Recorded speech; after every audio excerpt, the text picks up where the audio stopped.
But then when you're actually in it and you realize like the difference. So I want to jump into this with you because from the conversations that we've had, you had a way different, grand opening into medical sales and being able to be by yourself essentially in a territory. Yeah. Whereas I worked in a partnership.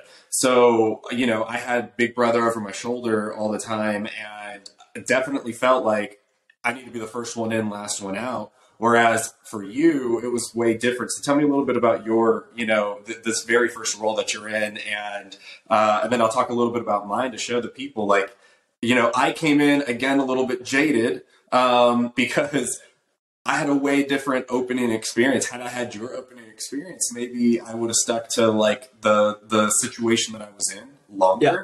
But obviously, like the changes that I've made have put me into biopharmaceuticals, which is an awesome space to be in. But yeah, tell us about like how your role is right now, how, people told you exactly like what we're talking about, dude, like it's endless work, this and that, and how you get shit done regardless of quote unquote having to work from 6 o'clock in the morning till 12 o'clock at night. Oh, 100%. Yeah. The thing I love about what I have now, excuse me, is, my manager's been great. I have a team that's very supportive. I have phone calls. I'm literally on my phone all the time. But like the thing is I've never met my team. I've only met my partner here in Arizona, Alex. And Alex is literally, he's my saving grace. If I didn't have Alex, my life would have been way different. He was able to help coach me, help it. But the thing is, he was still running his own territory out in Vegas and Arizona. So like when he could help me, he could. But otherwise, it was just like kind of do your thing. But again, he's a teammate. He's not a manager, right? So he wasn't ever micromanaging me. He's like, hey, just do this if you want to. If you don't, like it's your territory. Like you do whatever you want, Yeah. So like you guys didn't share the number. No. Yeah. So I have my own. He has his own. He's like, hey, I'll help you when I can. And that's the same with us. Like we help each other when we can because we don't have associates. We have our own territory and we both have to cover 2 states, which can be challenging when like our competitors, for example, have 6 people here just in Phoenix. Yeah. And there's 1 person for us to cover, here and then New Mexico. And then you just go down. Tucson has its own a couple reps. So there's those different ones. But yeah, like for the pretty most part, like my manager is pretty hands off. Like for example, I've only met her once. And so again, that's not a bad thing. I don't ever say that. Like she coaches me. We get on calls all the time. But for example, I'm not having somebody be like, calling me every day, hey, where's your numbers? Why is this like this? It's not. It was kind of like, I made this very well known through the interview process. I moved out here to Phoenix with $1,200 to my name and didn't know one person. 2 years later, I was in the top 10% of personal trainers. I was training very high-end millionaires. Like, I'll figure it out. I don't need my hand held. Just give me the opportunity and I'll figure it out. And it was the same thing once I got in, right? Like the day I started, I didn't have my car yet. I didn't, because my company provides us a car. If they didn't get, my car wasn't here, my computer wasn't here, my phones weren't here. Like I literally had 0 stuff to start day one. And what I later found out is 7 a.m. the day you start, it's all supposed to be like delivered at your house or before. So I literally had nothing.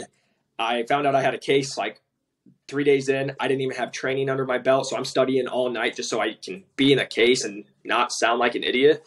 But again, with that, I always loved it because, again, I'm a territory manager and I tell people all the time, I get calls all the time and they're like, I don't think I could do this. I don't think I could go right into a territory manager. My first thing is, I don't know if you should do med device sales because if you're that, like, if that's how you really feel.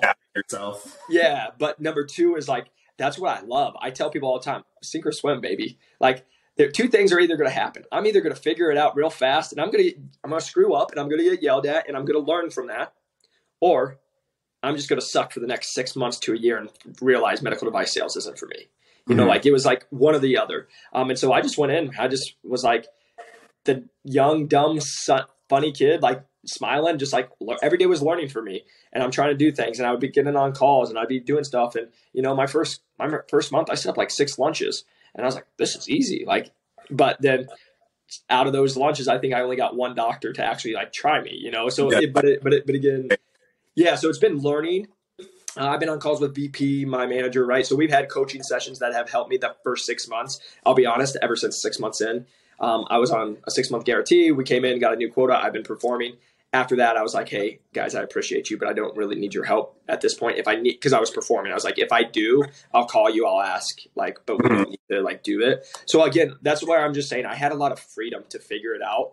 And like we've talked before, medical device sales is considered the top of the top. And I get that, right? But at the end of the day, it's a job. It's a job that has job duties. And if you can figure out those job duties and do it, you'll figure it out. And so like, that's been my big thing. I get yelled at. We've talked about this. I get told all the time. Like I'll post on LinkedIn encouraging stuff or things I'm learning. I get told like, shut your mouth. You're only a year and a half in. What do you know? And I just laugh because it's like, I don't need 10 years experience and be told 10,000 times no instead of just 500 times no to figure out what the duties are. And hey, this is where I had success. So again, I've had the opportunity, be very fortunate to have a lot of freedom and just fail and figure it out. And for me, that's just my lifestyle. I'm like, hey, I love getting thrown to the wolves because it's like, I'm gonna figure out. And I haven't died yet. I moved out a lot of times. I've had no money. I've been broke, and I'm doing good now. So I will say that is one thing that's probably different between me and a lot of people. My confidence is sky high. Because I just refuse to give up. And so I believe if I don't quit and I don't give up, I'll figure it out and I'll win eventually.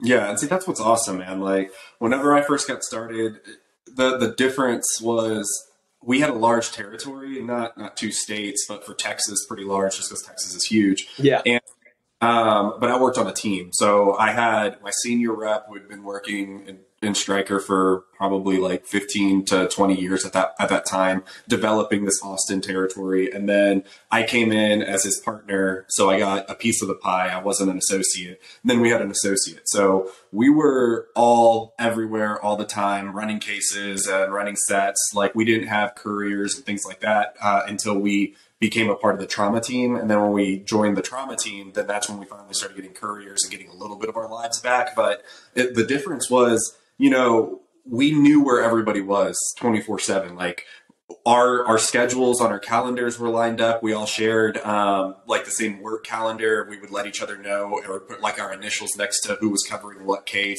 The night before we were texting like, okay, hey, I'm going to be at this case at 7. Who's got this other case at 7? Because we would have 3, 4, 5 cases all starting at the same time. Just because our territory was large enough and we had enough of the business that we had that many cases running. But some days, yeah, you're either in cases all day long and then you're picking up sets and dropping off. But other days too, you have in my situation, you'd have like cases that would end by about like 11 o'clock in the morning. So at 11 o'clock, you pretty much are done. But it was definitely that mindset where it would be nice. Like the way I looked at it was it would be nice to be able to sit back, start doing like some number crunching, looking at different things and trying to figure out how to grow the business. But it was Big Brother over my shoulder. It'd be like, yo, so what are you doing now? Where are you at right now? Hey, who have you talked to yet? And so like, it was just this it felt like a micromanagement over me the entire time, which kind of, I think it helped me a lot to understand because I never really had too much of a micromanager. And he wasn't even my manager, but this was his baby. So like when you start developing territories, like that's how it becomes to you. Like this is yours. All of these physicians are yours. And when you put somebody into your territory and they get a piece of your pie, they better not fuck up your pie. So, for me, like I just had this kind of bad taste because it was as if I couldn't go and do anything on my own without feeling like somebody was always wondering what I was doing. And then as I got deeper, deeper into the territory and getting a better relationship with that person, I spoke my mind and I was like, yo, dude, I need you off my back.